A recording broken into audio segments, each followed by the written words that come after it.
সুপ্রিয় দর্শক, আসসালামু আলাইকুম। নিউজ বাংলা 24-এ আপনাদেরকে স্বাগতম। প্রথমেই জানিয়ে দিচ্ছি সংবাদ শিরোনাম। ত্রয়োদশ সংসদ নির্বাচনের রোডম্যাপ ঘোষণা।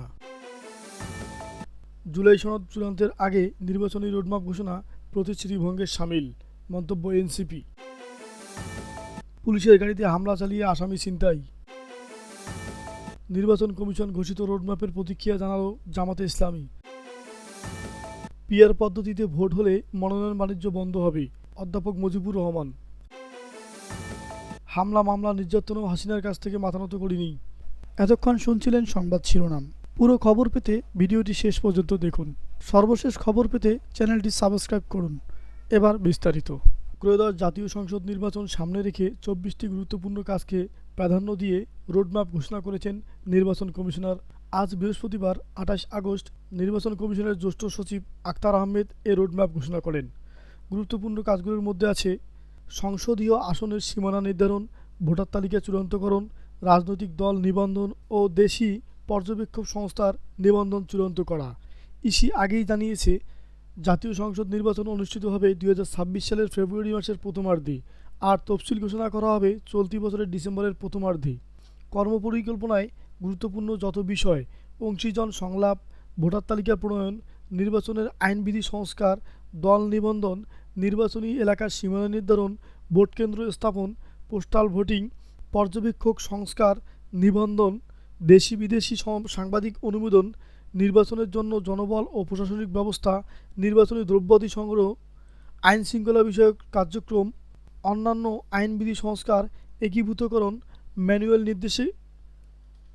নির্দেশিকা, পোস্টার পরিচয়পত্র মুদ্রণ, প্রশিক্ষকের প্রশিক্ষণ, স্বচ্ছ ব্যালট বাক্স উপযোগীকরণ, নির্বাচন বাজেট বরাদ্দ, প্রচার ও উদ্বুদ্ধকরণ, টেলিযোগাযোগ ব্যবস্থা সুসংহতকরণ, ডিজিটাল মনিটর স্থাপন ও যন্ত্রপাতি সংযোজন, বেসরকারি প্রাথমিক ফলাফল প্রচার, ফলাফল প্রদর্শন, প্রকাশ ও প্রচার, বিভিন্ন মাধ্যম ইত্যাদি। জুলাই সনদ চূড়ান্ত হওয়ার আগে নির্বাচনী রোডম্যাপ ঘোষণা সরকারের প্রতিশ্রুতি ভঙ্গের শামিল বলে উল্লেখ করেছে জাতীয় নাগরিক পার্টি এনসিপি। দলটি বলেছে, জুলাই সনদ বাস্তবায়নের প্রক্রিয়া চূড়ান্ত না করে নির্বাচনের প্রস্তুতি গ্রহণ ভবিষ্যতে সংকট তৈরি করতে পারে এবং এর দায় সরকারকেই নিতে হবে। আজ বৃহস্পতিবার সন্ধ্যা 7:30টায় রাজধানীর বাংলা মোটর কেন্দ্রীয় কার্যালয়ে দলটির আয়োজিত সংবাদ সম্মেলনে একথা বলা হয়। আজ নির্বাচন কমিশন ত্রয়োদশ জাতীয় সংসদ নির্বাচনের রোডম্যাপ ঘোষণা করে। এর প্রতিক্রিয়া জানাতে এনসিপি এ সংবাদ সম্মেলন করে। সংবাদ সম্মেলনে লিখিত বক্তব্য পাঠ করেন এনসিপির জ্যেষ্ঠ যুগ্ম আহ্বায়ক আরিফুল ইসলাম। তিনি বলেন, জুলাই গণ অভ্যুত্থান হাজারো শহীদের আত্মত্যাগের বিনিময়ে দায়িত্বপ্রাপ্ত অন্তর্বর্তী সরকারের কাছে জনগণের প্রত্যাশা ছিল বিচার ও সংস্কার। সেই লক্ষ্যে সরকার বিভিন্ন সংস্কার কমিশন গঠন করে, যেখানে অন্যান্য রাজনৈতিক দলের মতো জাতীয় নাগরিক পার্টিও নিজেদের মতামত তুলে ধরে। এই সংস্কার কার্যক্রম চূড়ান্তর লক্ষ্যে ঐক্যমত কমিশন প্রণীত জুলাই সনদের খসড়া কিছুদিন আগে রাজনৈতিক দলগুলোকে দেওয়া হয়। এ বিষয়ে এনসিপি তাদের মতামত তুলে ধরে কমিশনের কাছে জমা দেয়।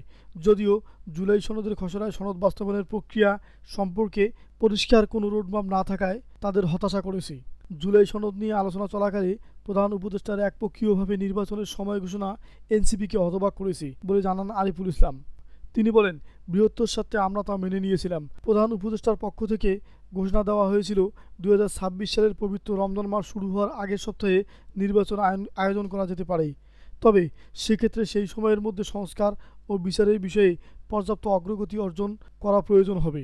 আরিফুল ইসলাম বলেন, নির্বাচনী রোডম্যাপ প্রকাশের আগেই সরকার সংস্কার বিষয়ক পর্যাপ্ত অগ্রগতি অর্জনের রোডম্যাপ প্রকাশ করবে, এমনটাই আশা করেছিল। জুলাই সনদ চূড়ান্ত না করে এবং তা বাস্তবায়নের প্রক্রিয়া কী হবে সে সিদ্ধান্তে না পৌঁছে নির্বাচনের রোডম্যাপ ঘোষণা ঐক্যমত্য কমিশন ও অন্তর্বর্তী সরকারের প্রতিশ্রুতি ভঙ্গের শামিল। গাজীপুরের শ্রীপুরে পুলিশের গাড়িতে হামলা চালিয়ে সুমন শেখ নামে এক সন্ত্রাসীকে ছিনিয়ে নিয়েছে তার সহযোগীরা। এই ঘটনায় আহত হয়েছে অন্তত 7 পুলিশ সদস্য। বৃহস্পতিবার 28 আগস্ট রাত 8:30টার দিকে শ্রীপুর পৌরসভার শ্রীপুর মাওনা সড়কের টেংরা মোড়ে এই ঘটনা ঘটে। সুমন শেখ বর্মি এলাকার মুসলিম উদ্দিন মাস্টারের ছেলে। তার বিরুদ্ধে বিভিন্ন অভিযোগে 15টি মামলা রয়েছে। পুলিশ ও স্থানীয় সূত্রে জানা গেছে, বৃহস্পতিবার রাত 8:30টার দিকে গাজীপুর জেলা ডিবি পুলিশের একটি দল সন্ত্রাসী সুমন শেখকে শ্রীপুর উপজেলার কাওরাইত ইউনিয়নের নান্দিয়া সাঙ্গুইন এলাকা থেকে গ্রেপ্তার করে। এ খবর সুমন শেখের সহযোগীরা জানতে পেরে শ্রীপুর চৌরাস্তা এলাকায় পুলিশের গাড়িতে হামলা চালিয়ে সুমনকে ছিনিয়ে নেয়। হামলায় অন্তত 7 জন পুলিশ সদস্য আহত হয়। শ্রীপুর থানার ওসি মোহাম্মদ আব্দুল বারেক বলেন, সন্ত্রাসী সুমন শেখকে গ্রেপ্তারের পর নিয়ে আসার সময় তার সহযোগীরা হামলা করে ছিনিয়ে নেয়। হামলায় কয়েকজন পুলিশ সদস্য আহত হয়েছেন। এই ঘটনায় আইনি ব্যবস্থা নেওয়া হবে। নির্বাচন কমিশন কর্তৃক ঘোষিত রোডম্যাপের প্রতিক্রিয়া জানিয়েছে বাংলাদেশ জামাতে ইসলাম। বৃহস্পতিবার 28 আগস্ট রাতে দলটির সেক্রেটারি জেনারেল সাবেক এমপি অধ্যাপক মিয়া গোলাম পরোয়ার রোডম্যাপের ব্যাপারে তাৎক্ষণিক প্রতিক্রিয়া ব্যক্ত করেন।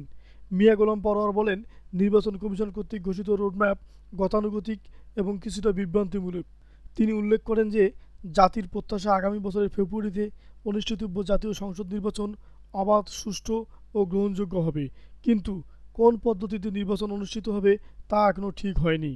এমনকি জুলাই জাতীয় সনদের আইনি ভিত্তি প্রদান এবং বাস্তবায়নের প্রক্রিয়াও চূড়ান্ত হয়নি।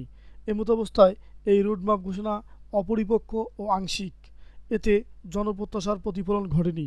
মিয়া গোলাম পরোয়ার আরও বলেন, জুলাই বিপ্লবের স্পিরিট ধারণ করে দেশে গণতন্ত্র পুনঃপ্রতিষ্ঠা করার প্রয়োজনে জুলাই জাতীয় সনদের আইনি ভিত্তি প্রদান এবং বাস্তবায়ন প্রক্রিয়া চূড়ান্ত করে রোডম্যাপ ঘোষণা করা উচিত ছিল বলে আমরা মনে করি। বিএনপির যুগ্ম মহাসচিব শহীদউদ্দিন এনি চৌধুরী বলেছেন, হাসিনার বিরুদ্ধে এক দফার আন্দোলনে বারবার জেলে গেছি। হামলা, মামলা, নির্যাতন, বাড়িতেও হামলা হয়েছে। আমরা যত প্রতিবাদী হয়েছি ততবার গ্রেপ্তার হয়েছি। গ্রেপ্তারকে আমরা কখনো ভয় পাইনি।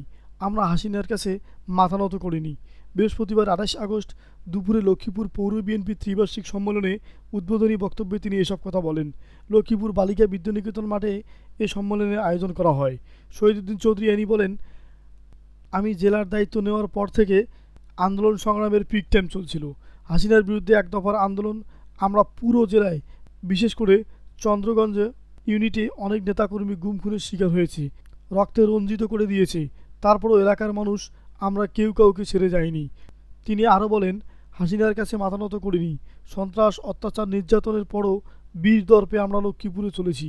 আমার বাড়িতে, সাবু মিয়ার বাড়িতে হামলা হয়েছে, তারপরও আমরা পালিয়ে যাইনি। বহু এসপির রক্তচক্ষু দেখেছি, বহু ডিসির রক্তচক্ষু দেখেছি।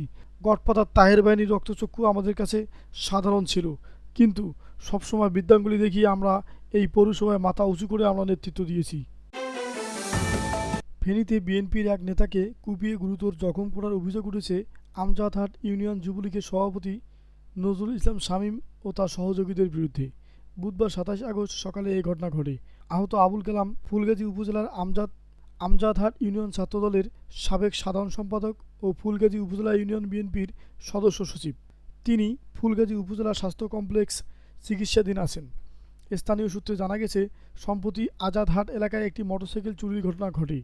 এই ঘটনায় সিসিটিভি ফুটেজের মাধ্যমে এক যুবককে শনাক্ত করা হলে বুধবার সকালে স্থানীয়ভাবে একটি বৈঠকের আয়োজন করা হয়। বৈঠকে উপস্থিত ছিলেন ছাত্রদলের সাবেক সাধারণ সম্পাদক ও বর্তমান ফুলগাজী উপজেলা বিএনপির সদস্য আবুল কালাম সহ এলাকার গণ্যমান্য ব্যক্তিরা। বৈঠক চলাকালে শনাক্ত চোর তার আরও কয়েকজন সহযোগীর নাম প্রকাশ করে। এ সময় চোর যুবলীগ নেতা শামীমের কাছে আত্মীয়র নাম প্রকাশ করায় তিনি ক্ষিপ্ত হয়ে চোরকে মারধর শুরু করে। এক পর্যায়ে বিএনপির নেতা আবুল কালাম মারধর করতে বাধা দিলে ধারালো অস্ত্র দিয়ে আঘাত করে তার মাথা ফাটিয়ে দেয় শামীম হোসেন। পরে গুরুতর আহত অবস্থায় স্থানীয়রা কালামকে উদ্ধার করে হাসপাতালে ভর্তি করে। ঘটনার পর আমজাদহাট ইউনিয়ন সহ আশপাশের এলাকায় উত্তেজনা বিরাজ করে। স্থানীয় বিএনপি নেতাকর্মী ও এলাকাবাসী ঘটনায় তীব্র নিন্দা জানিয়ে হামলাকারীদের দ্রুত গ্রেপ্তার ও আইনের আওতায় আনার দাবি জানিয়েছেন।